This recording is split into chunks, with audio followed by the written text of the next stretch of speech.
She said that she would dance with me if I brought her red roses. Cried the young student. But in all my garden there is no red rose. From her nest in the holm oak tree the nightingale heard him, and she looked out through the leaves and wondered. No red rose in all my garden. He cried, and his beautiful eyes filled with tears. Ah, on what little things does happiness depend? I have read all that the wise men have written, and all the secrets of philosophy are mine, yet for want of a red rose is my life made wretched. Here at last is a true lover, said the nightingale. Night after night have I sung of him, though I knew him not. Night after night have I told his story to the stars, and now I see him. His hair is dark as the hyacinth blossom, and his lips are red as the rose of his desire.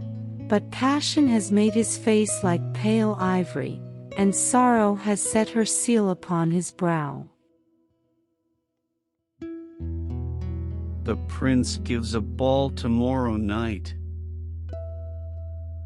murmured the young student. And my love will be of the company. If I bring her a red rose, she will dance with me till dawn. If I bring her a red rose, I shall hold her in my arms, and she will lean her head upon my shoulder, and her hand will be clasped in mine. But there is no red rose in my garden, so I shall sit lonely, and she will pass me by. She will have no heed of me, and my heart will break. Here indeed is the true lover, said the nightingale. What I sing of, he suffers. What is joy to me, to him is pain. Surely love is a wonderful thing. It is more precious than emeralds, and dearer than fine opals.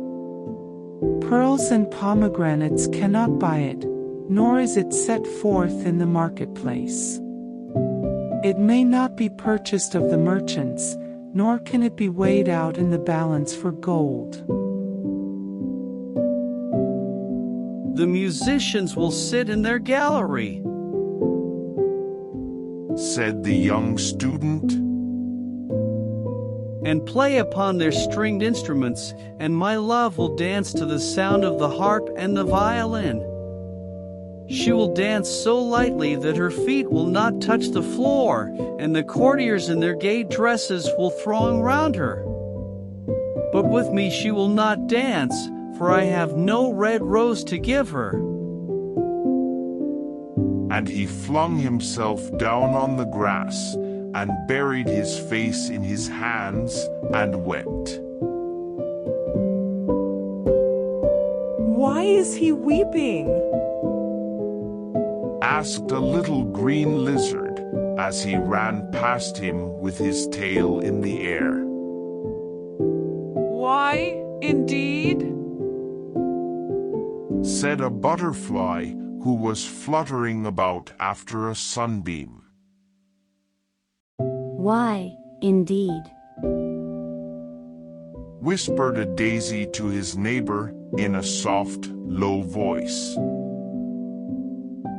He is weeping for a red rose, said the nightingale. For a red rose? They cried. How very ridiculous.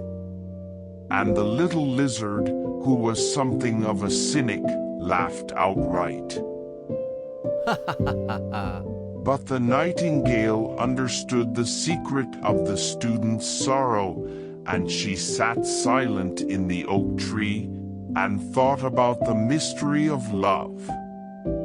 Suddenly she spread her brown wings for flight and soared into the air. She passed through the grove like a shadow, and like a shadow she sailed across the garden. In the center of the grass plot was standing a beautiful rose tree, and when she saw it she flew over to it and lit upon a spray. Give me a red rose, she cried, and I will sing you my sweetest song. but the tree shook its head. My roses are white, Answered, as white as the foam of the sea, and whiter than the snow upon the mountain.